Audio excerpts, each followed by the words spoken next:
Good afternoon. Thank you for joining us. Well, RBC's new short-term rental rules working?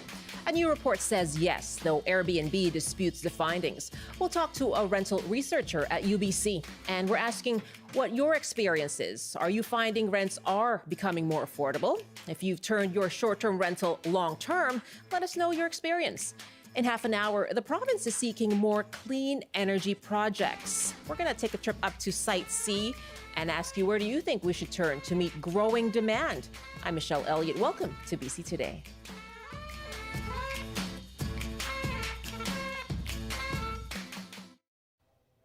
A new report commissioned by the BC Hotel Association says in communities where provincial short-term rental rules apply, the number of short-term rental listings has dropped nearly 16% since those rules were put in place in May. David Walksmith is an assistant professor of urban planning at McGill University. He conducted this research as a freelancer outside his post at McGill, and he spoke to CBC's Stephen Quinn this morning. And Stephen asked him how much of a difference the rules have made. You know, the rules came into effect on May 1st. It's too soon to say, here's exactly how much money everybody's saving because, it takes a little while for these to take effect. But what we know is we can look at, there are actually 7 municipalities in BC. Vancouver's the biggest of them, but also Victoria, Nanaimo, several others that have these kinds of rules and have had them in place for several years. And we can actually measure and say in those communities, it's very clear that these rules have brought down rents by about 6% since these laws have taken effect. In Vancouver in particular, we're talking about, about $150 per household in saved rent thanks to the city's rules. And we can extrapolate to say what's going to happen if the province's rules are, just about as effective as Nanaimo, as Victoria, as Vancouver. And the result is we should expect about $600 million in saved rent across the province each year. Now, what Walksmith said they don't know right now is how the rules have affected vacancy rates, as those rates are yet to be published by the CMHC. For its part, Airbnb sent a statement saying, quote, credible reports show that restricting short-term rentals do not help make housing more affordable, and that this report has no connection to the provincial law that went into effect on May 1st. CBC's internal polling staff looked at the report and found that the way they counted the number of listings since May is well thought out, but they found that conclusions around rental costs were bold and take a lot of assumptions about other variables. Okay, we're going to speak with a rental housing researcher to go through what we do know and what we don't know right now. And he's from UBC. We're also asking you, do you think these new short-term rental rules are working? If you're looking for a rental home, tell us what you're seeing. And if you have turned your own short-term rental into a long-term unit, what has that been like? Give us a call, 1-800-825-5950, 604-669-3733. You can hit pound 690 on your cell phone. You can also email us, bctoday@cbc.ca. Do you think BC's new short-term rental rules are effective? Craig Jones is Associate Director of the Housing Research Collaborative and the Housing Assessment Resource Tools Project at UBC. I'm pleased to welcome him on the show. Good afternoon. Hi, Michelle. You can see a lot of interest in these rules and whether they're working. So much debate into them prior to May and as May hit and these new rules were put in place, again, limiting in many BC communities short-term rentals to your primary residence plus one more unit on that same property. What is your sense right now of what effect these rules are having? So yeah, the report by David Walksmith and Chloe St. Hilaire makes clear that there's at this time it's impossible to know what effect the provincial rules are having. But what they have done is they've taken a look for the BC specific context at every neighborhood in a community of more than 10,000 people. And they looked at whether or not a restriction or regulation on short-term rentals was in place when it was put in place for those neighborhoods. And then they looked at what happened to average rents post that time. And so the evidence that they put forward in this report suggests that in those places where, David mentioned it, Vancouver, Victoria, Nanaimo, which have put in short-term rental regulations for a while now. Their model shows that rents now are lower than they would be had the short-term regulation not been put in place. And so from that, they extrapolate to the province to suggest, well, if this worked at the municipal level, then they suggest that it would also work at a provincial level. Okay. And despite those findings in Vancouver and Victoria, yes, they have not gone up as much. I don't know anyone who would argue that rent is affordable in Vancouver. Yeah, absolutely. They are not at all claiming that the rents are actually lower because of short-term rental regulations. But what they are arguing is that the rents are not as high as they would be had those regulations not been put in place. And how does this report from Walksmith compare to other research that's been looking at short-term rentals? Yeah, absolutely. So, David Walksmith has been doing this research for several years now, looking at short-term rental data. So he's been doing this for a while. But also in 2023, the Conference Board of Canada put out a report looking at the same question, and their conclusion was that there actually was no statistically significant relationship between Airbnb activity and rental rates. In fact, in that report, they say, rents are up some percentage, whether that be 30% or something along those lines. And at best, Airbnb activity could account for 1% of that. Now, there are some differences between these two reports, and that's just kind of shows how important research methodology is to arrive at results. I don't want to get too technical here, but Walksmith and St. Hilaire, they looked at data that was scraped from Airbnb and VRBO websites, whereas the Conference Board looked at data that was provided by Airbnb. They also looked at different geographies. So Walksmith and St. Hilaire, they covered 798 CMHC defined neighborhoods across Canada, whereas and actually they didn't even look at all of Canada. They only looked at provinces that had some form of short-term rental regulation in place, whereas the Conference Board looked at 330 neighborhoods in the 19 biggest cities in Canada. So there's a couple of key methodological differences in this report, which could lead to some different outcomes. The different outcomes. Now, the province itself is saying they're going to require data. They're going to make it easier for municipalities to collect that data demanded from the Airbnb and VRBO, the short-term rental platforms. What do we have so far, and what difference will that make then? Yeah, so as a researcher, more data is just a good thing. The more we know, the better decisions that we can make. So I think this is just a good policy or good step for the province to take. So the data that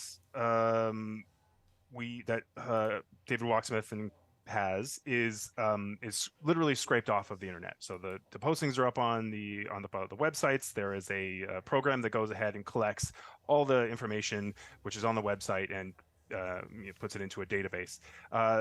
These data were collected by AirDNA and Inside Airbnb, which are two organizations. One's a consulting firm, one's a not-for-profit.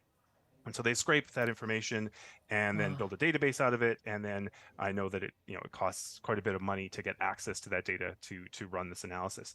So that's really as far as I know, I think maybe some cities have direct access to Airbnb data, but that's sort of the largest national data set on Airbnb or short-term rentals that we have. There is a lot of interest in finding out this information for sure, because we're trying to see and determine whether these rules are and these policies are effective. And we're asking you, do you think that BC's new short-term rental restrictions are working? What are you observing in your community? If you're looking for a place to rent, are you finding there are more? Because this report has found that there are fewer listings on Airbnb or on short-term rentals in those communities since the new rules were put in place. What they don't know is, were those listings then put into long-term rentals, right? We don't know that. Or did they decide to just hold on to them or try and sell them? But they don't know what actually has happened with those listings after they were taken off of short-term rentals. So we want to ask you if you're finding places more easily, and if you have done that yourself, if you've taken your unit off of a short-term rental platform, let us know your experience. 1-800-825-5950, 604-669-3733. Gabriel is calling us now from Victoria. Hi, Gabriel. Oh, hi. Thanks for having me on the show. Sure. What do you think? Do they yeah. work, do you think? Well, I mean, whether we're talking about the Sats or anecdotally, people, I'm a tenant, rents are crushing and they're going up. Yeah. If you just look at stats around the lack of vacancy rent control, for example, there was a report that came out either earlier this year or last year that said that in Victoria and Vancouver, the same unit could go up an average of between 30 and 50% just on a go. It's also been documented there's hoarding of empty rental suites in order to manipulate the market. The short-term rental is this is a gimmick. It's it's akin to the token amount of so-called social housing units. None of this is serious. None of this is making a dent on slowing down crushing rents. If this government in BC was remotely serious about rents and wasn't so beholden to corporate landlords, we would have vacancy rent control. Of course, the even further right party would obviously be even more against it. What we should be having, if we're serious about rents, is public housing commissions at the local, provincial, federal level that set rents at proper levels based on the type of unit that's there and starts to get to work like countries like Mexico and building public housing. Government-owned, tenant-administered, mass public housing, that's ultimately the way to address people's housing needs, particularly for the working poor, if anyone is serious. But we don't have a party in this country or this province that's remotely serious about it. They don't give a damn. And when you talk about vacancy rent control, that's distinct and different from what the province has put in place when it comes to rent increase limits.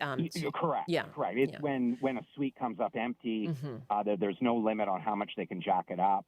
But even the nominal rent control we have, it went from 2% to 3.5%, and we recently saw where a landlord was able to get a successful more than 20% rent increase 20%. because their business gamble on a variable interest rate went sour on them. Because the attitude of landlords are that they shouldn't have to pay a cent for the properties that they rent, that every penny of maintenance, mortgages, you have it, taxes needs to be squeezed from the tenant, and they need to make profit on top of it.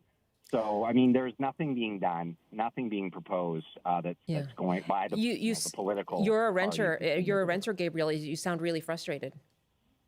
It's not about really even personal frustration. I'm actually in a fine position personally. I'm a professional. I'm a consultant. I live in a building that's full of working families. People who are making $20 or less an hour. Both parents are working. They've got kids. Quite frankly, I think it's criminal to put hundreds of thousands of families into this kind of position. But in the end, if people want change, they're going to have to organize that themselves, starting at the local level right up into the political level. In the end, there's no party that is going to deliver goods for the working poor. There's no party that has their back. The working poor are going to have to do that themselves. Okay. Gabriel, really good to hear from you. Thank you. Well, thanks for having me on. That's Gabriel in Victoria. Craig Jones. So he's talking there about, he doesn't see any policies being put forward by any of the parties that really look at lowering rents. And he's talking about the need for more public housing, specifically for working poor. Yeah, absolutely. So there's a lot there that makes sense. There's been a lot of research that suggests that Canada should double its stock of social housing in order to come into line with OECD averages. So at least internationally, Canada has a lower stock of social housing. So absolutely lots of calls for that to be expanded. In fact, I think there was a Canadian Centre for Policy Alternatives report that just came out today that concluded that we need way more social housing. I would say that I think that everything matters. That it is possible that the effect of short-term rentals is smaller, but that there's not. We need a whole bunch of policy responses in order to tackle the housing crisis, the affordability crisis that we're in, and that's because we really do have a deficit of social and rental housing really since the 1990s. Canada just did not build enough rental and social housing in order to meet demand, and so now we're really seeing the consequences of that. And frankly, it was in the 90s that experts were saying this is going to be a big problem when our chickens are going to come home to roost. Yeah, I think I'll say that that one incidence of the 23% of a guideline increase was, I think that was an unusual circumstance. I was on speaking about this a couple weeks ago. It doesn't set a precedent. It is unusual. I do very much disagree with the conclusion of the tribunal, but I don't think it necessarily sets a precedent. There is risk in investing in real estate, particularly with a variable rate mortgage, and so there is that case, and I'm really hoping it does seem like that will be addressed should that become a bigger issue. Okay. And finally, in terms of vacancy rent control, the rent control that kicks in in between tenancies, we do see that absolutely when when a tenant has been in a unit for a long time, they're seeing average increases of at inflation or even less sometimes. Right. That their rent they're paying is lower than market, and when they move out, the landlord will close that gap with market and do that. That's a really complicated issue. And I'm not entirely sure what the effect that would be of implementing that kind of change. I absolutely think that we need to have a fair rental market where tenants don't pay unreasonable amounts and aren't facing unreasonable conditions. But we are seeing more rental housing built now in the last 7-8 years than in BC than we've seen in since the 90s. And is that even being considered, the vacancy rent control? It's an item that's out there that's often being debated. Yeah. I've been aware of it being debated, this policy being debated for at least at least six years. I think there is a clear sort of fairness argument around, if this unit is generating this much revenue and someone moves out, then why should the next tenant pay significantly more? But I can also see the other perspective of rent control on the tenant. Perhaps it's below market, so does the landlord have a right to increase the rent to that point? I think also there might, and this is I try to be aware. I try to take both sides seriously. Sure. We don't want rents to skyrocket, but also a policy such as this might mean that the projections of return on new rental could be even harder to make work, and it is hard to build new rental in a way that's financially sustainable. Would that affect rental stock in the end? Exactly. That's the open question. Right. Would we actually get, would that interrupt the delivery of new rental that we are seeing over the last few years? Okay, interesting. Thank you for the different sides to that debate. Dale is our next caller now from Penticton. We're asking you if you think the new short-term rental rules in BC are working. Hi, Dale. What do you think? Well, hi. I'm speaking from a business point of view as an ex-short-term rental person. I'm a senior, and we were able to purchase the house next door to create a short-term rental. In Penticton here, we have a lot of events that bring people in. Sure. Grand Fondo, Ironman, unfortunately, it's done now. But just from my perspective, I agree with everybody previously because I've been very fortunate not to have to rent very often. But there's definitely an issue that's got to be dealt with because we've got houses going up left, right, and center in Penticton right now. So getting rid of these short-term rentals just because the person doesn't live there, and we live right next door. So we've got an eye on everything. We know what's going on. We can control it. But they just painted us all with a roller instead of, sort of individually. Did you ever list your home on short-term rental then? Your second home? Yeah, we were with Airbnb. And so what did you do in May? In May, we shut her down. We were fortunate. We would rent it for the winter. We were fortunate for the last 2 years to rent it for the winter. And we got a construction crew out of Edmonton that has jobs here in the Okanagan that have been there since November. So that's been nice. But we still had to charge them $3,000 a month, to cover the costs of everything. And but that's not permanent. We don't know how long that's going to last. Right. And I really don't want any old long-term person in there, if I'm going to do it that way, because of the nightmares I've heard of previous landlords and homeowners. So whether short-term rent it. So I don't know what we're going to do once these guys decide that they're done in the Okanagan here. Yeah. So you're not considering turning that short-term rental that you're renting to construction workers right now. You're not considering putting that onto the long-term rental market. No. Well, because it's just too much hassle, and then apparently from what I heard, they've just extended the notice rate up to 4 months now to be able to have someone move out of there if you change your mind, you want to sell the house or whatever. So it becomes, we're seniors. I don't need that headache. Okay. I thought this was going to be a nice little income for our late years. And then they just came along and just shut everything down. So I'm a bit annoyed, but at the same time, I understand why they're trying to do it. But I think each one should be done individually, not just like the huge condos that are all short-term rentals. Mm-hmm. I agree. That's got to be looked at because there's no control over each individual unit. Dale, very interesting to talk to you. Thanks so much for sharing your experience. Let's go to Volker now in Vancouver. Hi, Volker. Hi, Michelle. Hi. Tell us what you're seeing.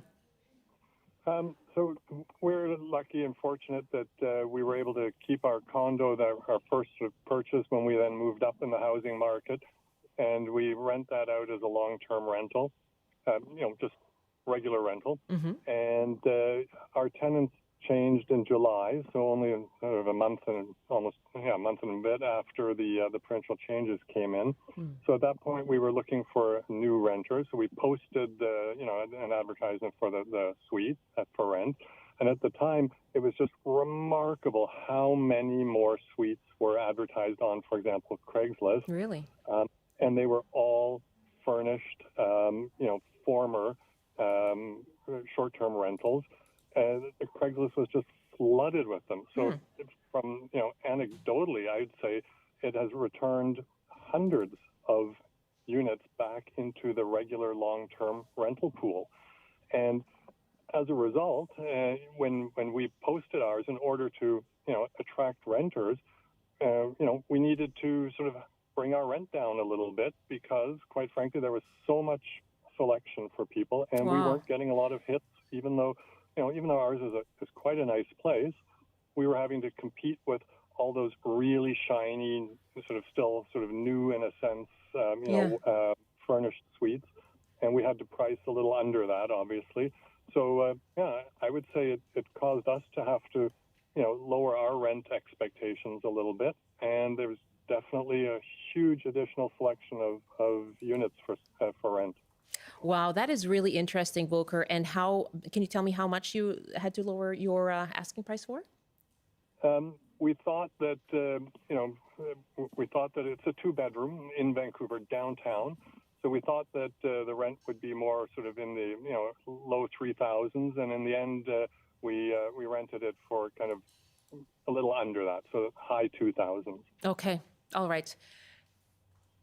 Volker, thank you so much. Good to hear from you as well. Wow, Craig, we basically got through the 3 various perspectives there. I'm sure this is all it's anecdotal, but very interesting for you to hear. Yeah, absolutely. Yeah.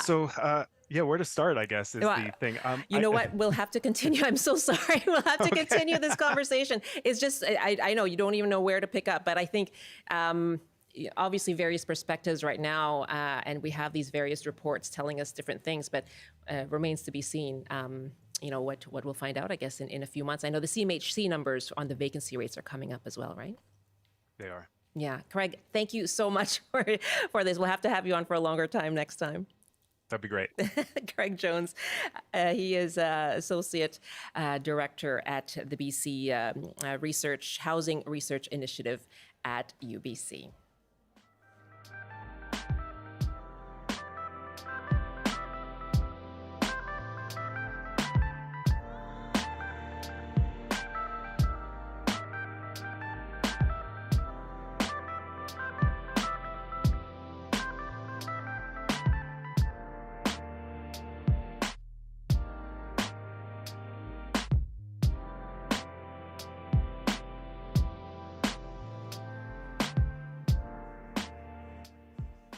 It's 12:30 now. This is BC Today. I'm Michelle Elliott. Thanks so much for joining us. And coming up next, in our next half hour, we're going to talk about energy and all the clean energy options that the province is now seeking.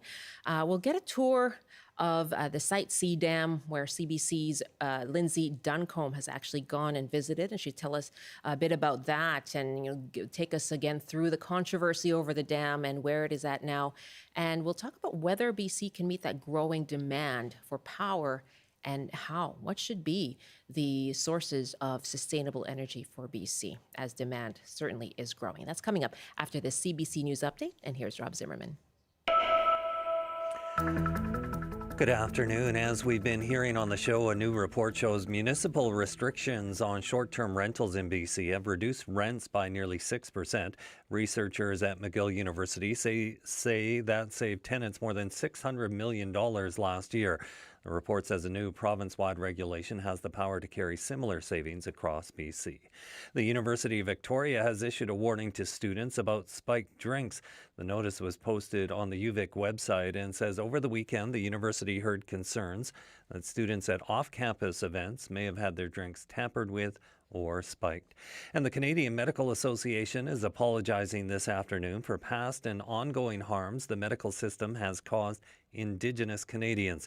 The association calls the move an important step on our journey of reconciliation as it publicly acknowledges its role. The ceremony in Victoria begins at 1 o'clock and will be live streamed on our website at cbc.ca/BC. And now the forecast on the north coast, mainly cloudy this afternoon with a high of 14, highs reaching 19 with a mix of sun and cloud in the Peace. In the central interior, including Prince George, a mix of sun and cloud with a high of 17, highs up to 25 with sunshine in the Kootenays. In the southern interior, including Kelowna, mainly sunny with a high of 25 as well.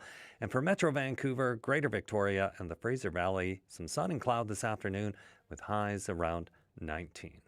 That's your CBC News Update from Vancouver. Rob, thank you very much. You're welcome. Rob Zimmerman in the CBC Vancouver newsroom. This is BC Today here on CBC Radio 1, CBC Television, and live streaming as well. You can watch us on YouTube or on the CBC News app. And lots of emails on our topic in the last half hour asking you if you think 4 months in that BC's new short-term rental restrictions are working. Abby writes us, considering that short-term rentals only made up about 1% of all the housing in Lower Mainland, the only ones who benefit from the short-term rental bans are hotels, which are now gouging.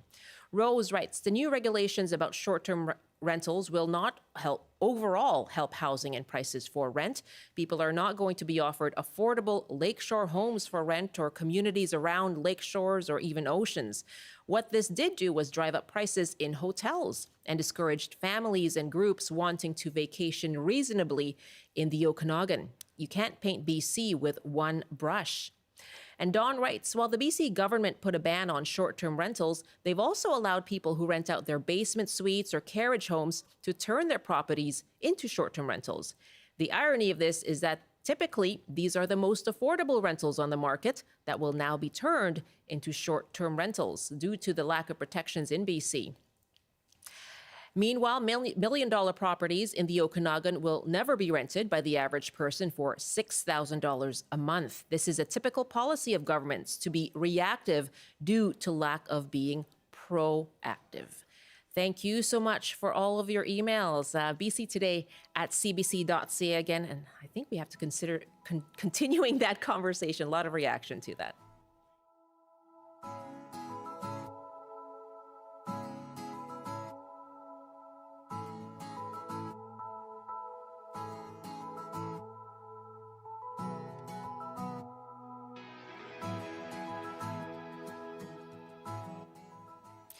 Now, CBC reporter Lindsay Duncombe has been on location up in Fort St. John to report on the Site C dam site nearby and telling us about the developments there. And here's her report. It's hard to see with the naked eye, but the water here is going up. In fact, the level is rising as much as 3 meters a day. This is the Peace River Reservoir. It goes all the way back more than 80 kilometers. It's all part of the Site C dam site. Now, Site C is very likely British Columbia's very last hydroelectric project. It is set to start going online in December after a decade of construction, decades of planning and controversy, and billions of dollars. Now, the electricity generated here is expected to increase British Columbia's total electricity by 8%. That is enough electricity to power close to 500,000 homes. But it is not enough to meet British Columbia's growing demand for electricity. In fact, last year, British Columbia had to import 20% of its power at a cost of close to $500 million. So, in addition to this project going online, we're hearing the province call for more forms of electricity, including solar and wind. That was CBC reporter Lindsay Duncombe. As you heard, demand in BC for power is growing, and questions around whether BC can meet that demand, even with the building of the new Site C dam. And today, meanwhile, Josie Osborne, the Minister of Energy, Mines and Low Carbon Innovation, made an announcement and cited a need to build an economy powered by clean and affordable electricity. And so as one of the job creation opportunities, she said through BC Hydro's 10-year capital plan, the province is creating over 100,000 construction jobs and driving sustainable growth around the province. They are seeking more projects, clean energy projects in BC. So we're asking you, where do you think BC needs to turn for sustainable energy? You can give us a call, 1-800-825-5950, 604-669-3733, and you can hit pound 690 on your cell phone. You can email us too, bctoday@cbc.ca. And to talk more about the growing demand for power and how we're going to meet it here in BC, I'm joined now by Andy Hira. He's the chair of Political Science Department, the Political Science Department at Simon Fraser University, and the director of the Clean Energy Research Group. Andy, welcome back to the program. Thanks for having me. Well, tell us, what do you think of the province's efforts to seek more clean energy projects? Well, there's no question that we're going to need more energy. As Lindsay pointed out, demand is going through the roof in BC, and supply is growing at a much slower pace. And you add to that the fact that the province has required the new LNG industry to use electricity, and that we are shifting both provincially and federally towards mandated purchases of electric vehicles by 2030. The amount of electricity we're going to need is going to far exceed what Site C can provide and what our present system can provide. Yeah, and what about can you explain to us why BC has needed to, in fact, purchase power from elsewhere? Well, it's just basically a supply and demand issue, and part of that issue is going to be driven, and one of the questions that we have to raise about our system, because it's based primarily on these large hydroelectric dams, which provide, over 95% of our electricity, is how is climate change going to affect our precipitation patterns? And that is another reason why we need to diversify and increase our sources of renewable energy in the province. Okay, and so what do you think then of efforts to seek more solar and wind? How sustainable, how feasible are those? They're certainly very sustainable and feasible. Obviously, we don't have a comparative advantage in solar, but there are also possibilities for geothermal energy, something that we write about on the Clean Energy Research Group website. If you consider that the problem of drought that is fed the deficit and led to us importing energy, while geothermal is on tap all the time, unlike wind or solar, it's not intermittent. It doesn't depend on the sun shining or the wind blowing. However, we do have vast potential for offshore wind. Okay, can you tell us more about that? How much of a potential is there in BC? And I've heard about wind projects for so long. Why do we not? Why is that not a bigger part of the conversation right now? Well, basically, we haven't really invested in renewable energy. The BC Hydro suspended standing offer program for almost 10 years. Because it sunk all the money into Site C. Maybe that was a good bet, maybe it wasn't, but the fact that it was 100% cost overrun has to raise some doubts. In those 10 years, we could have built projects left and right around the province, as well as advancing the cause of reconciliation by building them in partnership with First Nations. So we're finally picking up that slack. What the total amount or percentage of wind energy is uncertain, But what's clear is that we have huge wind corridors, especially in the Georgia Strait and offshore, as well as onshore to some extent. Offshore would be more promising. In fact, we're way behind the United States. You know, in states like Iowa or Texas, they're getting about 20+% of their electricity right now from wind. So we're way behind in terms of our renewable energy development. Now you talk about the Site C going over budget, the amount of opposition as well locally that's been generated against that project locally. Lindsay Duncombe was reporting that she still saw, a poster saying Site C still sucks. The town of Hudson's Hope rather is trying to get Hydro to pay more for the water treatment plant that was affected by the dam, and so. I guess, what do you make of that opposition? Will it just continue to be there as this dam starts operating in December? Yeah, so we have a paper on our website also that goes into this, and it really illustrates a major failure in terms of decision-making processes in the province. And the bottom line behind that failure is BC Hydro is a monopoly. It's a monopoly in decision-making. BCUC the Utilities Commission has very limited authority to manage and control BC Hydro, and BC Hydro basically has a conflict of interest. And so the whole process was sort of rigged toward BC Hydro's wanted outcome, which was to build Site C. While they hired some, survey firms, as we discussed in our paper, the surveys were very cursory. They didn't really get at the heart of the opposition by First Nations groups, by farmers, and by fishermen in that area. And in fact, there were a number of lawsuits that were raised in opposition to Site C, but once the opposition groups like the West Moberly Indigenous First Nation realized that it was going to go ahead anyway, they ended up settling mostly out of court. So it really raises a lot of red flags about our decision-making in the province. Let's take a call now, asking you, where do you think BC needs to turn for sustainable energy? The province saying today it continues to seek clean energy projects. Minister Josie Osborne of Energy, Mines and Low Carbon Innovation talking today about the progress in that.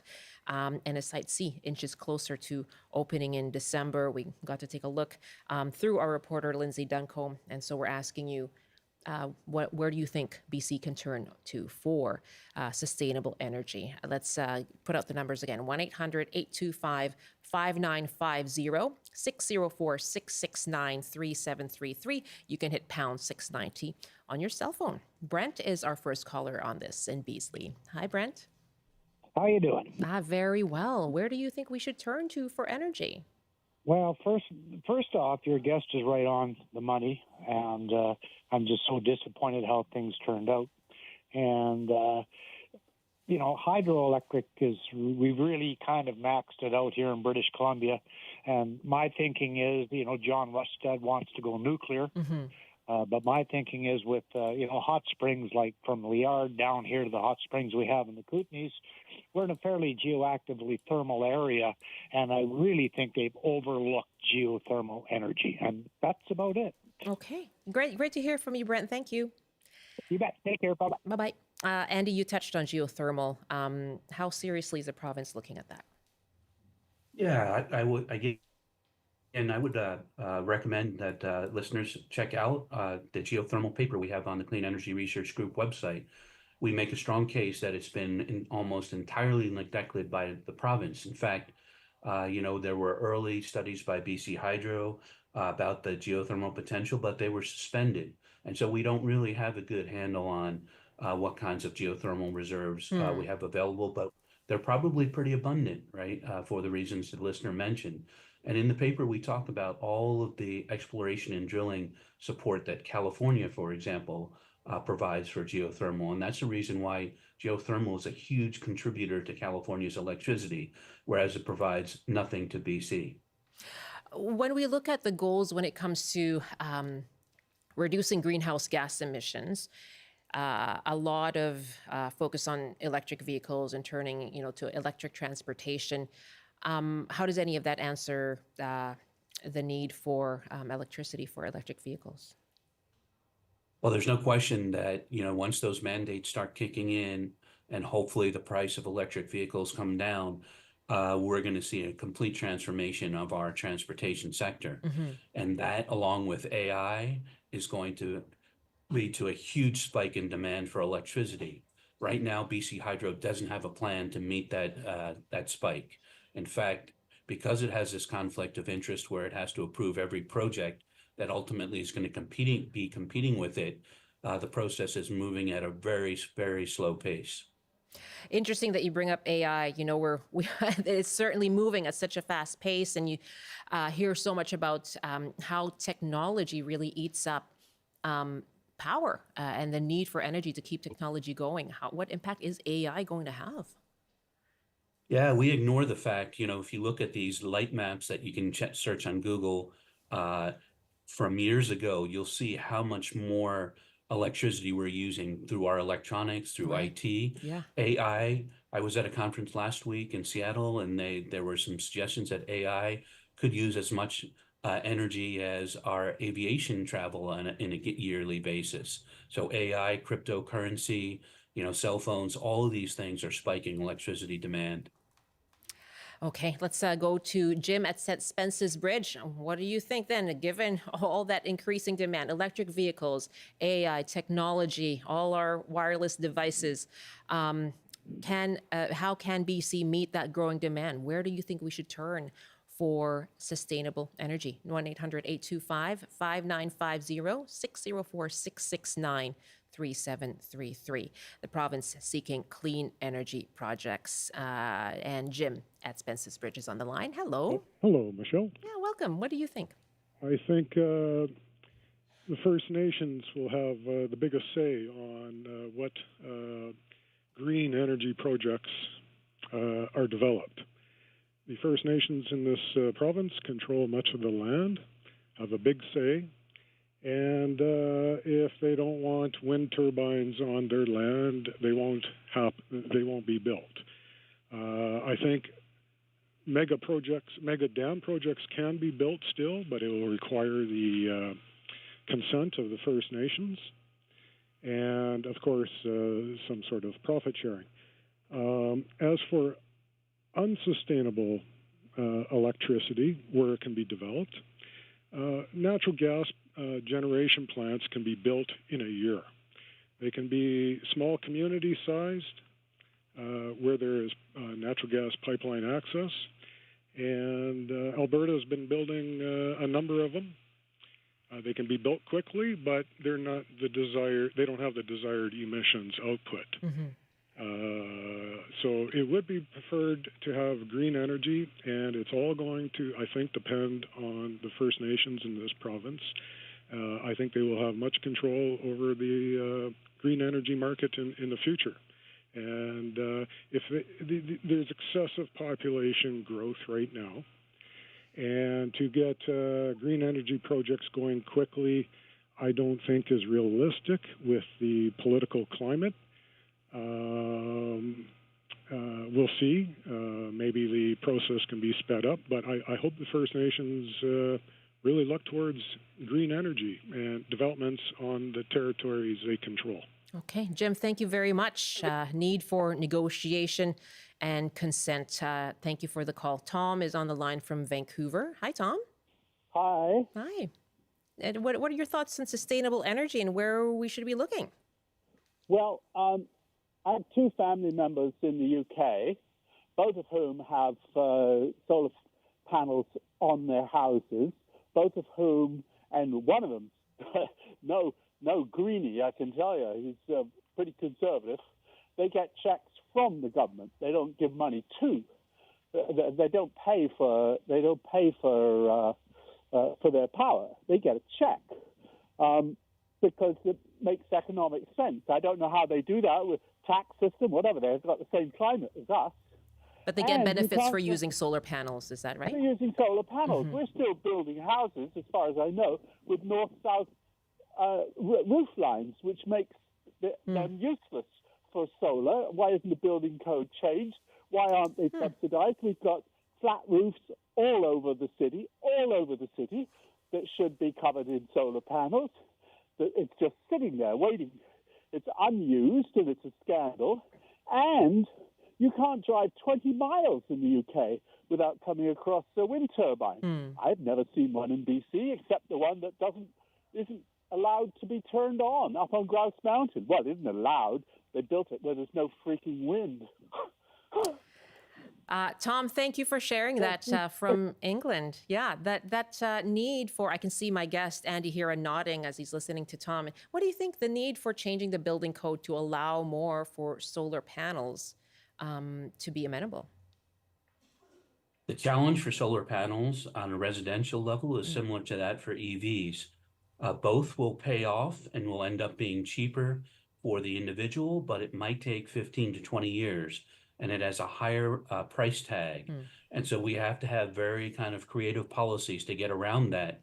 In some cases, for example, might make more sense to focus on commercial and long-term apartment, larger high rises, because then you could deal with an owner that will be able to and make it through that long-term payoff. In general, we need to think about what we call baseload power. So we need larger wind projects and probably solar farms to really meet the bulk of the energy needs. But there's certainly no reason why we shouldn't concentrate on buildings. And buildings, obviously, the most important thing is to make them more efficient. And so far, our policies only focus on new buildings. But really where most of the gains are, it's kind of like cash for clunkers with the old cars, is retrofitting older buildings. Right now, we don't have enough policy emphasis on that. Right. That seems to be the focus, is on new construction. That's an interesting point you make. Earlier, we talked about opposition to Site C coming from, and the impact on local farmers as well. Ken Boon, a well-known Peace Valley farmer who had to give up his property for the construction of Site C, wrote us an email. And Ken writes, so we cannot afford more large hydro dam projects such as Site C, both financially and environmentally. What should be promoted is an increase in local distributed generation, such as rooftop solar, that is net metered into our existing distribution grid. With the increase in battery electric vehicles, people can choose to sell surplus power onto the grid during periods of peak demand. There are so many exciting opportunities available that will make our supply of electricity more resilient to climate impacts, while making it possible for citizens to engage financially. What an interesting point, Ken. Thank you so much for weighing in on this subject, which I know is an issue that you've been engaged with for so long. Scott is on the line in Burnaby. Hi, Scott. Hi there. Hi, what are your thoughts? What do you think about where we should turn to for sustainable energy? So part of this is I need to do some framing on the question here. Okay. I'm an electrical engineer that's worked in the utility industry for over 2 decades. I worked with BC Hydro for 17 years. One of the things here is there is more than enough generation right now in British Columbia to supply all of our needs. Now, one of the key things that has been miscommunicated is the fact that we import energy at some times. British Columbia does import energy from the U.S. because it's economically beneficial to do so, because we purchase it at sometimes negative power prices from the U.S. The constraint that we have in British Columbia is a wires constraint, not a generation constraint. So what does that mean? It's about delivery? It means that the substations and the wires to everybody's homes are stressed in peak times. Now, what that means is if all the major municipalities, every single house had a home battery on it, we would have no requirement for Site C whatsoever. The battery could shift the peak loads into low load hour times and flatten the grid. And it could defer millions of dollars, in fact, billions of dollars of projects like new substations into the future, because you would use the grid at a more effective manner. So we roughly use about 50% of the capacity of our grid on an average basis, but on peak times, we're using 100%. So the key point here is we talk about generation. I think they're good in a distributed manner, but really the focus has got to be on distributed energy resources, including batteries, including rooftop solar, and including wind. Okay. Wind distributed as well, like local. generation. Okay, Scott, thank you very much. And yes, the minister, Josie Osborne, did point out that though last year was historic, hydro generation is cyclical. Sometimes you buy, sometimes you sell. And so that was a comment from Josie Osborne. I have just 2 minutes left. I do want to hear from Kate. Lots of ideas coming in, but Kate in Vancouver, do go ahead. I'll let you have the last word here. What are your thoughts? Where should we be turning? Yeah, I've been listening, and I didn't hear anyone speak to the potential for tidal power. And being a coastal province, we have a lot of opportunity there to explore that. My grandfather was actually the chief engineer for the federal government, and back in, I think it was the 1970s, I'm not too sure, they conducted a feasibility study into the possibility of generating tidal power. That study was specific to the Bay of Fundy, but they did recommend actually that it was very feasible and it was something that the government should look into exploring. But the government of the day was more focused towards developing the oil and gas energy sector, so that's the route that they decided to take at the time. So tidal power wasn't really explored. What a story, Kate. Thank you so much. Thanks for that piece of history there.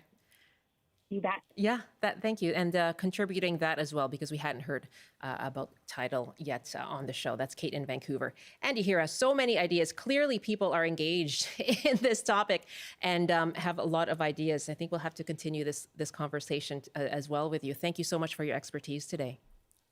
Sure, and I would invite everyone to check out the Clean Energy Research Group website. We have a monthly talk and it's open to the public, and happy to continue the discussion with you there. Absolutely. Andy Hira, chair of the Political Science Department at Simon Fraser University and the director of that Clean Energy Research Group. And yes, we certainly did generate, pun intended, a lot of discussion there. You can let us know more about what you think. Where does BC need to turn for sustainable energy? You can email us now, bctoday@cbc.ca. Thank you so much for all of your calls. What a busy show we had today. Thanks for weighing in on both our topics.